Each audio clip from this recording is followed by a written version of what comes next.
eu queria apresentar 3 decisões que toda mãe sábia tem que tomar. 3 decisões que toda mãe sábia tem que tomar.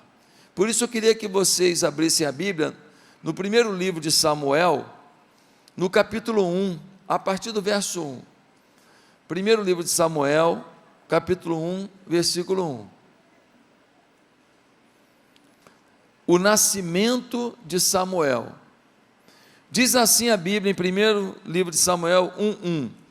Havia certo homem de Ramataim, Zufita, dos montes de Efraim, chamado Eucana, filho de Jeorão, neto de Eliú e bisneto de Tou, filho do efraimita Zuf. Ele tinha 2 mulheres, uma se chamava Ana e a outra Penina. Penina tinha filhos, Ana, porém, não tinha. Todos os anos, esse homem subia de uma cidade a Siló, de sua cidade a Siló, para adorar e sacrificar ao Senhor dos exércitos. Lá, Rófine e Finéias, os 2 filhos de Eli, eram os sacerdotes do Senhor. No dia em que Eucana oferecia sacrifícios, dava porções à sua mulher Penina e a todos os filhos e filhas dela, mas a Ana dava uma porção dupla, porque a amava, apesar de que o Senhor a tinha deixado estéril. E porque o Senhor a tinha deixado estéril, sua rival a provocava continuamente, a fim de irritá-la. Isso acontecia ano após ano. Sempre que Ana subia à casa do Senhor, sua rival a provocava e ela chorava e não comia. Eucana, seu marido, lhe perguntava: Ana, por que você está chorando? Por que não come? Por que está triste? Será que eu não sou melhor para você do que 10 filhos? Certa vez, quando terminou de comer e beber em Siló, estando o sacerdote Eli sentado numa cadeira junto à entrada do santuário do Senhor, Ana se levantou e, com a alma amargurada, chorou muito e orou ao Senhor, e fez um voto dizendo: ó Senhor dos exércitos, se tu deres atenção à humilhação da tua serva, te lembrares de mim, e não te esqueceres de tua serva, mas lhe deres um filho, então eu o dedicarei ao Senhor por todos os dias de sua vida, e o seu cabelo e a sua barba nunca serão cortados. Aqui nós temos a história de uma mulher chamada Ana, que é casada com um homem chamado Eucana. O Eucana, ele era um homem bom, ele era um homem temente a Deus, e ele tinha uma atitude muito boa para com Ana. Porém, na sociedade daquela época, algumas coisas eram normais. A Bíblia nunca provou isso, mas era normal naquela época um homem poder ter mais de uma mulher. E esse homem, Eucana, acabou ouvindo o sistema social, a influência que o mundo tinha, e tomou uma outra mulher, Penina. A Penina tinha filho com facilidade, mas a Ana era estéril, não conseguia dar um filho a Eucana, e ela ficava muito frustrada com isso, muito frustrada.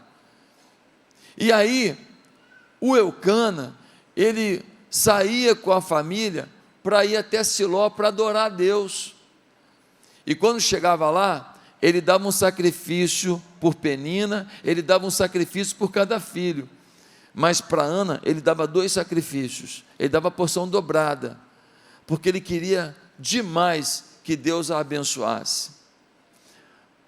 Mas a Penina, vendo isso, ficava furiosa, e ficava com mais raiva ainda, e ela fazia bullying com a Ana, dizendo: olha, eu tenho filho, você não tem, eu sou abençoada, você não é, porque naquela época, um dos conceitos de bênção era uma mulher ter um filho. A mulher que não tinha filho naquela época, naquele contexto, era vista como uma mulher amaldiçoada. E a Ana sofria muito querendo ter um filho, e por conta disso, a Ana, ela chorava diante de Deus, ela orava dizendo: Deus, me dá um filho. Um dia, ela orou e fez um voto a Deus, dizendo: Deus, se você me der um filho, eu quero dedicá-lo para a tua obra. Eu não quero um filho para mim, eu quero um filho para ti. E ela orou, e depois, voltando ao templo, o sacerdote Eli viu que ela estava assim, mexendo os lábios, e ele chega perto e fala: mulher, você bebeu vinho? Fala: não, sou crente. Bebi não. Ele fala: não, mas você está aí mexendo os lábios, sem falar nada. Falou: não, é que meu coração está muito quebrantado, a minha alma está muito dolorida, e eu estou buscando a face do meu Deus. Finalmente ela ficou grávida, teve Samuel. Quem foi Samuel? Samuel foi o maior líder espiritual de toda a época. Ele era juiz, sacerdote e profeta. Ele era 3 em 1. Ele tinha 3 funções para toda a sociedade. Foi ele que ungiu o rei Davi, o maior rei de Israel. Samuel representou a glória de Deus na terra. E aí, olhando para a vida da Ana, a gente precisa entender 3 decisões que toda mãe sábia tem que tomar. Primeiro, não ache que tem que ser perfeita para cumprir seu papel com excelência. Não ache que tem que ser perfeita para cumprir seu papel com excelência. O Eucana, um homem bom, acertava em muita coisa, mas um dia errou. Ficou com 2 mulheres. Era comum na época, e ele cedeu à época e não à vontade de Deus. E por conta disso, ele gerou um problema para Ana, que foi agravado ainda mais porque Penina era fértil e ela era infértil. E foi agravado ainda mais porque Penina fazia chacota dela. Frases do tipo: amaldiçoada, cadê você, amaldiçoada? Em função disso, a Ana sofria, e diz o texto que ela vivia, versículo 10, Ana se levantou com a alma amargurada. Ela vivia dores, ela vivia conflitos, ela vivia tristezas. Sabe o que a gente vê aqui? Que Ana, que gerou este homem tão maravilhoso, era uma mulher frágil, era uma mulher dolorida, era uma mulher com as suas limitações. Sabe, muitas mães se culpam dos caminhos que os seus filhos tomam. Muitas mães vivem o sistema de culpa. Por quê? Porque um filho é uma extensão de uma mãe. Aliás, é uma extensão até biológica durante muito tempo. Durante 9 meses, a coisa é biológica, é hormonal. E quando eles saem de dentro dela, de alguma maneira continuam sendo extensão delas. Então, se a mãe está saudável, o filho está doente, a mãe fica doente. Se a mãe está feliz, o filho está triste, a mãe fica triste. Se a mãe teme ao Senhor e o filho está se perdendo, a mãe sofre. Se a mãe consegue ter uma vida equilibrada financeiramente, e o filho está indo por um caminho de dificuldade, a mãe se abate. Porque é extensão. Mas hoje eu vim aqui dizer: seja liberta da culpa. Toda mãe é vítima de vítima. Toda mãe é vítima de vítima. Tua mãe errou contigo, e tua avó com a tua mãe, e tua bisavó com a tua avó, e tua tataravó com a tua bisavó. Somos vítimas de vítimas. Ninguém tem uma maternidade perfeita, nem uma paternidade perfeita. Eu conheço um filho de um traficante famoso, e um moleque é um homem de Deus, apaixonado por Jesus. Eu conheço filho de crente fiel a Deus, que o filho foi ouvir conversinha do mundo e foi para o mundo. Se liberte da culpa, lute para salvar seu filho, lute para restaurar a situação, mas não lute com a culpa no coração, porque não é justo. Porque no meu casamento teve isso, por isso meu filho se separou. Porque no meu casamento teve isso, por isso minha filha está em depressão. Porque no meu casamento teve isso, na minha casa teve isso, por isso meu filho foi para a droga. Ei! Não é justo tomar sobre você decisões que você não tomou. Mas eu errei, tá? Dê o seu melhor e peça para Deus restaurar. Mantenha a confiança no Senhor, mas não é culpa que evidencia a confiança. A culpa aniquila a tua fé, a confiança alimenta a tua fé. Tinha duas mulheres, duas prostitutas, ficaram grávidas.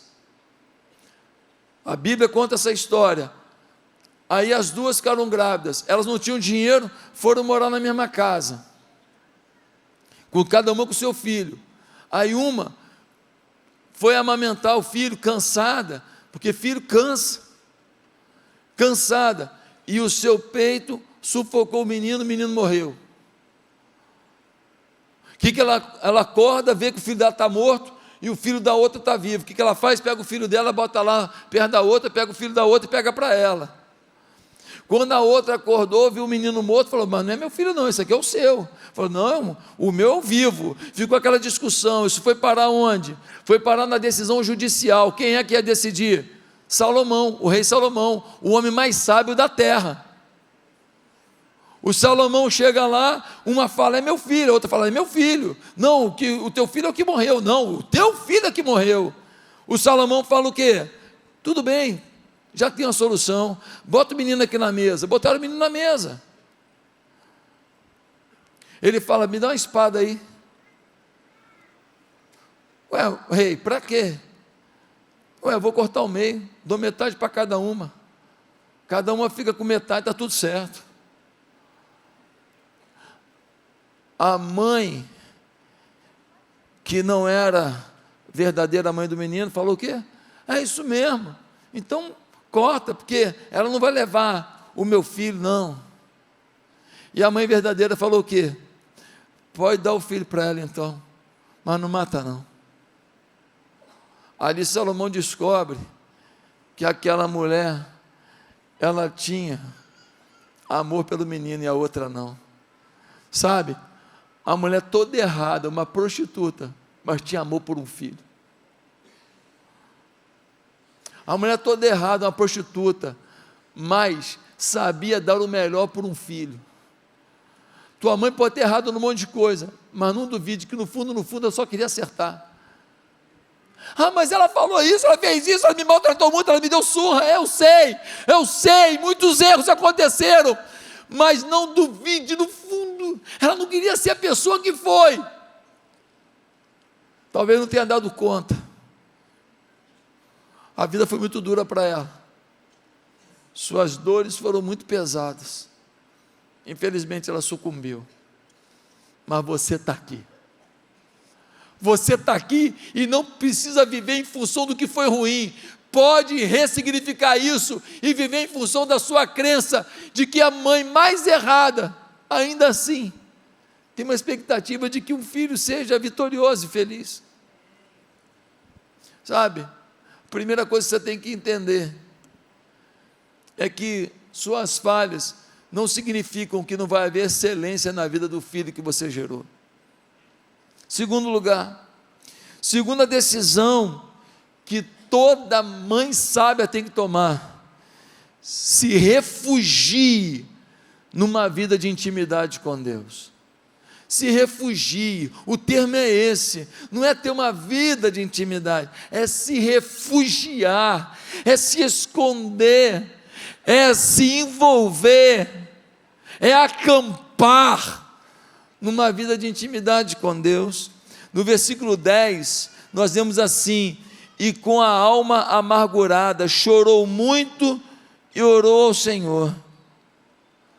Com a alma amargurada, chorou muito e orou ao Senhor. E no versículo 15 diz: eu estava, quando o sacerdote pensou que ela estava bêbada, porque ela estava orando assim, só mexendo os lábios, ela fala: não, eu estava derramando minha alma diante do Senhor. Olha o termo, eu estava derramando a minha alma. Tem gente que ora, tem gente que ora. Faz uma oraçãozinha, orei, eu fiz uma oração, orei pelos meus filhos, para Deus abençoar. E tem gente que derrama a alma por um filho diante de Deus. Eu estava aqui derramando a minha alma diante do Senhor, ela se refugiou no Senhor.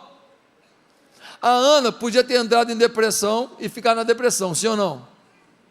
A Ana podia ter ficado revoltada com Deus e falado: o Senhor não me dá filho, e dá filho para essa tal de Penina aí, o Senhor é injusto, o Senhor é ingrato, o Senhor é mau, e se revoltado com a igreja do Senhor Jesus. Podia ou não podia?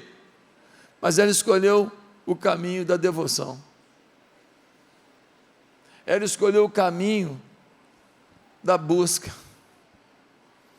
Demorou para ter um filho, quando teve o melhor filho que a terra tinha na época. Sabe, tem muita gente que tem filho que frequenta a igreja,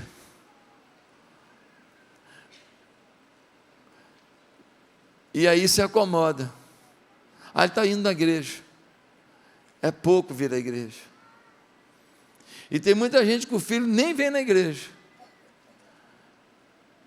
e acha que está tudo bem, porque meu filho é uma pessoa boa, meu filho tem os conceitos de Deus. Deixa eu te falar, derrama a tua alma pelo teu filho e pela tua filha, derrama a tua alma pelo teu filho e pela tua filha.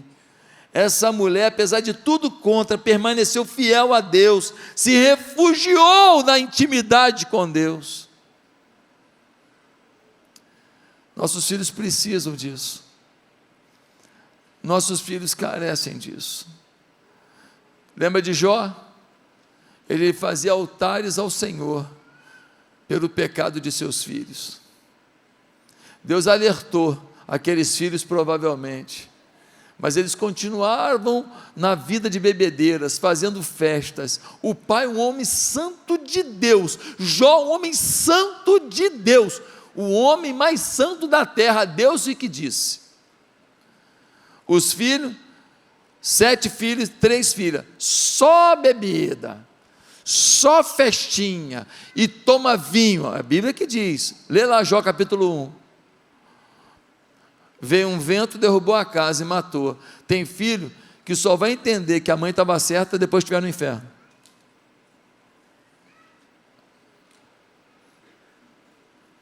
Vamos orar para que isso não aconteça, vamos clamar, mas não vamos orar de qualquer jeito não, vamos derramar o nosso coração diante de Deus, amém? E vamos ter vitória, não vamos perder os nossos filhos para o inferno, não vamos perder.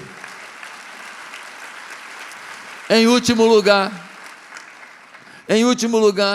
a terceira decisão que toda mãe sábia tem que tomar: decida, antes de qualquer coisa, lutar para que seus filhos amem ao Senhor. Sabe, a gente luta para que os filhos da gente tenham dinheiro, a gente luta para que os filhos da gente tenham emprego, a gente luta para que os filhos da gente tenham sucesso, a gente dá curso, a gente dá aula de instrumento musical, a gente dá inglês, a gente bota no melhor colégio que pode, a gente bota explicadora, professora particular, a gente faz um monte de coisa, a gente leva no médico para ter saúde, a gente dá remédio, dá vacina, sim ou não? Tudo isso a gente faz, mas sabe, a principal coisa que a gente deve querer para um filho da gente é que ele ame a Deus. Porque se tiver tudo e não amar a Deus, não valeu a pena. Não valeu a pena. Porque vai ganhar o mundo e vai perder a alma. Sabe? Olha o que ela vai dizer no versículo 11. Diz assim o versículo 11: e fez um voto dizendo: ó Senhor dos exércitos, se tu deres atenção à humilhação de tua serva, te lembrares de mim e não te esqueceres de tua serva, mas lhe deres um filho, então eu o dedicarei ao Senhor por todos os dias de sua vida, e o seu cabelo e a sua barba nunca serão cortados. Quando uma criança era dedicada ao Senhor, era um voto de nazireu, não cortava nem a barba nem o cabelo. E ela fala: Senhor, eu não quero um filho só para esfregar na cara da Penina e falar: também sou abençoada. Eu não quero um filho só para dar descendência ao meu marido. Eu não quero um filho só para o meu marido me amar mais. Eu não quero um filho só para eu poder tirar uma onda que também sou mãe. Não. Se o Senhor me der um filho, eu só quero que ele te ame mais do que tudo e te sirva mais do que tudo. Ela decide oferecer o seu filho ao Senhor. E quando ela decide oferecer o seu filho ao Senhor, pouco tempo depois ela fica grávida. Samuel nasce. Ela dá o leite ao filho que ela esperava. E quando ele desmama, ela chama o sacerdote e fala: eu pedi a Deus um filho para devolver para Deus. Leva ele para o templo, cuida dele, ensina o meu filho a amar a Deus sobre todas as coisas e servir a Deus sobre todas as coisas. E se isso acontecer, eu cumpri meu papel de mãe. Ele leva Samuel, e Samuel se torna a revelação da fé, o artilheiro do Espírito, o conquistador do reino, o profeta das nações, o testemunho da fé. Sabe, gente, os nossos filhos, eles estão recebendo muita carga ruim, e muitas vezes carga ruim até de gente que se diz evangélico, gente que se diz cristão. E falta para a gente um conhecimento de Tiago, capítulo 4, versículo 3, que diz assim: pedis e não recebeis, porque pedis mal, para o gastardes em vossos deleites. Nós temos que pedir o que vale a pena, pedir o mais importante, pedir de todo o coração, pedir derramando a alma, que Deus tenha misericórdia dos nossos filhos, os alcance e lhes faça viver a vida plena, abençoada, bonita, que é a vida em Deus. Não espere o seu filho ficar grande para escolher o caminho certo. Lute para que ele ame a Deus já pequenininho, já pequenininha. Bota ele para pregar para a família, na frente da família lá no dia do aniversário. Provoque ele para ler a Bíblia e fazer pergunta, e aí dá de presente um pirulito, se ele acertar as respostas. Faça tudo o que puder para que teu filho ame a Deus.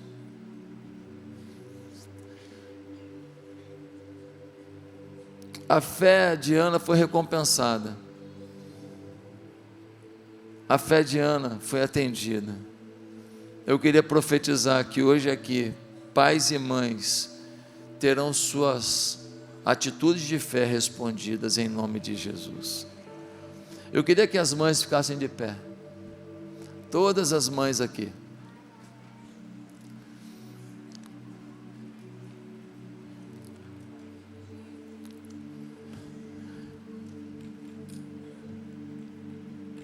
A minha mãe, ela foi uma mulher muito dedicada a mim. Se anulou, ela tinha faculdade e tudo, não foi nem para a carreira dela, para cuidar de mim e da minha irmã. Hoje ela está com 79 anos e ela está bem esquecida. Ela lembra de coisa de 40 anos atrás, mas às vezes esquece de uma coisa que aconteceu naquele dia.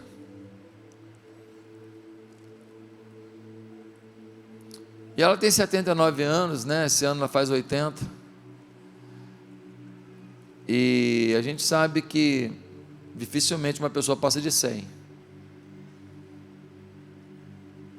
Por isso eu queria falar para os filhos aqui. Não espere sua mãe ir para falar o que você queria falar, não. Queria falar para os maridos aqui. Não espere uma depressão tomar a sua mulher para provar para ela o seu amor, não.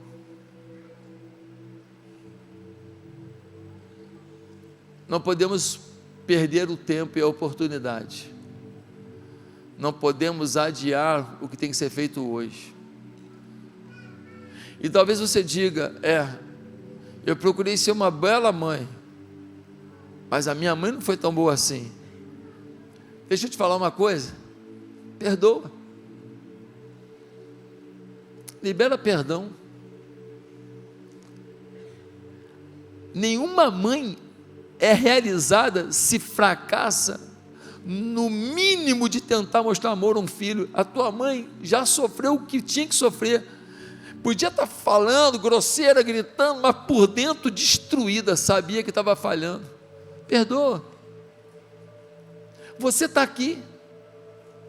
Você pode viver uma nova etapa. Perdoa. Você pode mostrar ao mundo o que é o perdão e o amor por uma mãe que falhou. Vítima de vítima.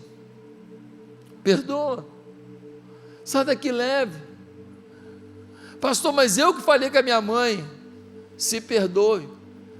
Faça o que você pode. Pastor, não dá mais fazer, ela morreu. Faça pela memória dela. Honre a história dela. Sempre podemos recomeçar na presença de Deus. E aí, você foi abençoado por esse vídeo? Pois é, quem procura acha, diz a palavra de Deus. E nós temos muitos outros conteúdos no meu canal que podem abençoar a sua vida. Talvez você vai estar lavando uma louça e ouvindo, talvez vai estar dirigindo o seu carro e ouvindo. Quem sabe vai parar com sua família para vocês terem um momento de ouvir e depois de compartilhar o conteúdo de uma mensagem que Deus me deu. Eu queria tanto participar mais da sua vida. Se inscreva no meu canal agora, acompanhe os outros vídeos, se inscreva para receber o Bom Dia com Oração, que é uma meditação diária que eu faço. Dessa maneira, sem sombra de dúvida, você terá muito mais recursos para a sua vitória. Meu papel? Somar com isso. Que Deus me dê essa oportunidade. Você pode me dar também essa oportunidade? Que Deus nos abençoe juntos. Fique com Deus.